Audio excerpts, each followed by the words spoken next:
Welcome to the show. We've got a great show today. This is the third installment of my 3 knives in 3 days challenge.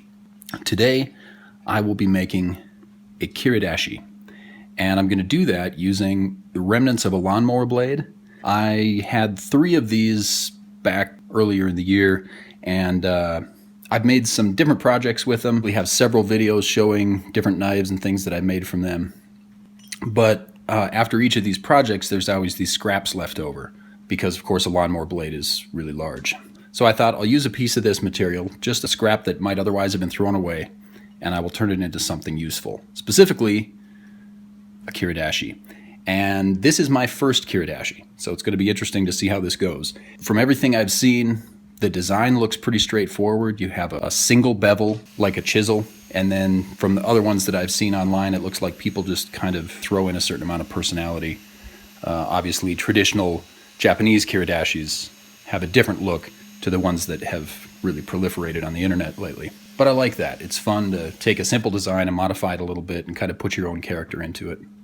So I'm not really going to be doing a lot of forging on this, but mainly I want to make sure that this piece is very, very flat. And then I want to get it up to forging temperature and work over the surface a little bit, try to mark it up a little, give it some character. You know, it had a lot of deep grind lines and stuff on there from whatever project I was doing last time. And I really want to return it to more of a forged looking state.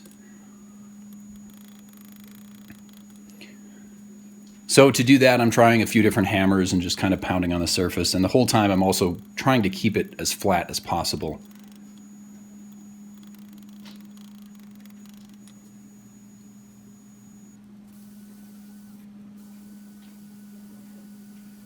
Clean it up with the wire wheel there, and it looks pretty good.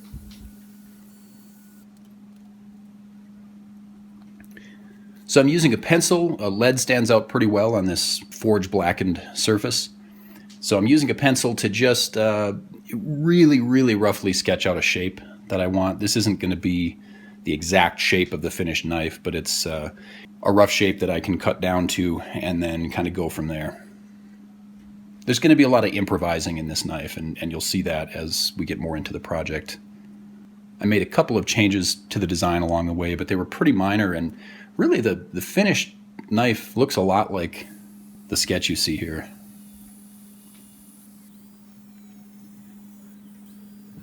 So keeping in mind that I'm working on a deadline because I have to get this project done today,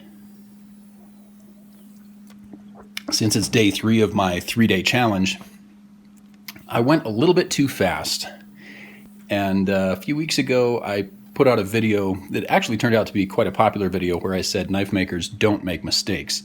And of course, that was a little bit tongue-in-cheek. But here's an example of a mistake that a knife maker makes.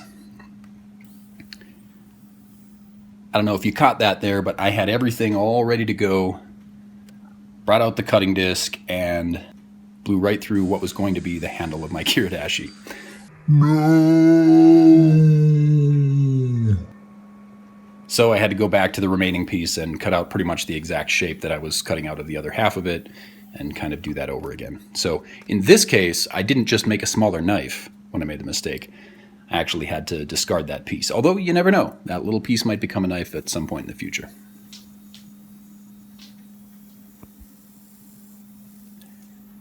Tried a few different tools to work on shaping this outline of the knife. I found that the best tool was definitely the angle grinder. Removes material fast. I was able to build in the basic geometry that I wanted and then put it on the belt sander and kind of clean that up. And you know, it's kind of a process. For me, it's kind of a process of going back and forth between the grinder, seeing what looks good visually, and then trying it in my hand and seeing if it feels good, and just kind of working back and forth. This probably took me a good half hour working with different tools, different machines. I even had a half round file out at one point, working on it by hand. You know, everybody's different, but for me, this is actually a fun part of the process of kind of sculpting it and seeing what comes out and working on it until it really looks, to my eye, it looks good. You'll see me using some smaller metal files just to kind of deburr the edges. Of course, in the process, I'm removing a little bit of that nice forge blackened scale patina thing. but this is obviously going back in the forge for heat treat when I'm done shaping it, so we'll still wind up with a nice hammer forged look.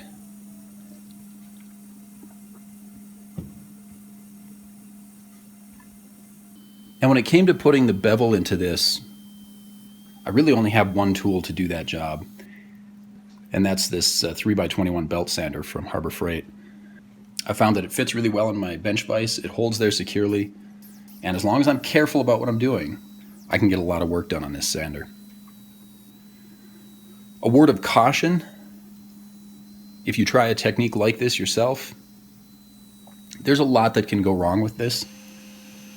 So I would just carefully examine it, make sure that it's secure in the vise, but not too much so you're going to damage the sander. And then always be aware of where your body is, where your arms and wrists are relative to where that knife is.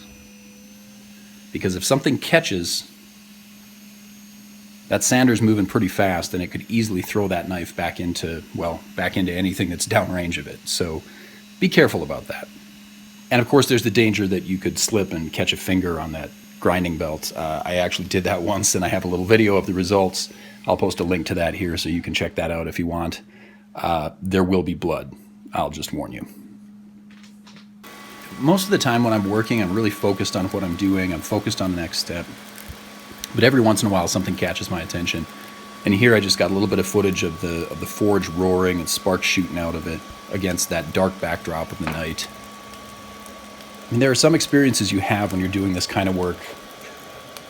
I don't know what to say. If you haven't ever tried forging, just give it a try.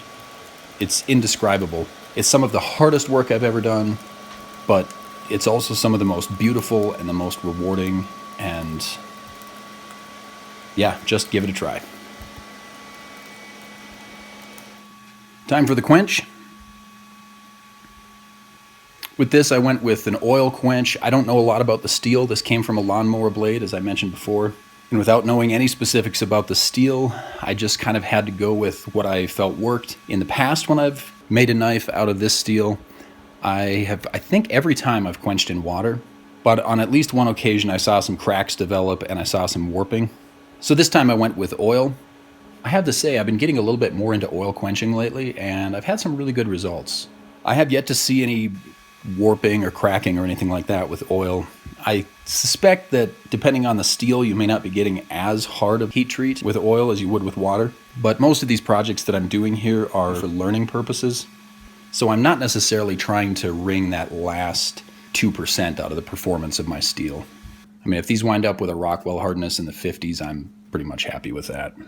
After tempering, I brought it back to finish off the bevel, and boy, this took me a long time.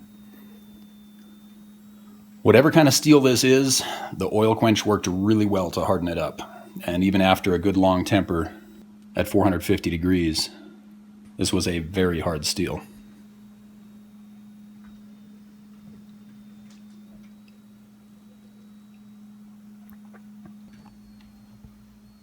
So after pretty much finishing up the bevel, I looked around and found an old worn out belt. This is actually a sanding belt for wood, and it was very, very worn. So I would probably equate it with maybe a 200 to 400 grit sandpaper at this level of wear. So I used that to just finish out the end of the bevel and get it right down to where the blade was already sharp. And then I brought out some 500 grit sandpaper, some wet dry sandpaper, and you'll see that that's how I really finished off the final edge. And you'll see that I'm going across the grain, but I'm only doing that right out at the very edge. And I'm really not removing much material. It's almost just polishing that edge. So I tried something a little different this time. I noticed the point of this thing was so sharp that I could actually, at one point I poked myself with it and I didn't even realize that it had gone into my skin until I looked. So I thought it might be interesting just to show the way the point of this knife just slips through the paper almost like there's nothing there. There might be a little bit more work to do, but for now I'm pretty satisfied. Now, as I understand it, a Kiridashi is intended to be sharpened with a chisel grind, so there's a bevel on only one side. So if I understand right, the side with the bevel is the top, and the side without the bevel is the bottom. But just in case you forget,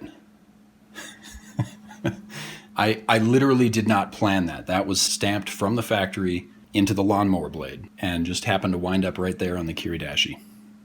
So that's kind of fun. It's a little reminder of the history of where this blade came from.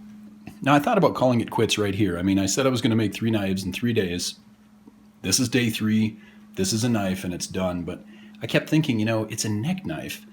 And a neck knife isn't really finished until you can hang it from your neck. So to truly complete the project, I did make a sheath for it. I didn't capture that on film, but I have a couple of other videos detailing that process. I'll link to some of those here. I had my doubts along the way, but I have to say it turned out really well, and I now understand why people like these so well. If you've never had a Kiridashi in your hand, find somebody who has one and just try it out. It's a very interesting knife. It's not really a weapon. It's essentially a utility knife or a marking knife. But there's something about holding it in your hand. It's just so precise. Honestly, this is becoming one of my favorite knives. Well, with that, the 3-day knife making challenge is done. If you haven't seen the other 2, I will link to the playlist at the end of this video so you can watch all 3. Thanks for watching. Really appreciate having you here. Throw me a like if you would. Subscribe if you haven't yet. I'd love to hear from you, get your feedback, comment, join the conversation. And wherever you are, have a great day, and we'll see you in the next video.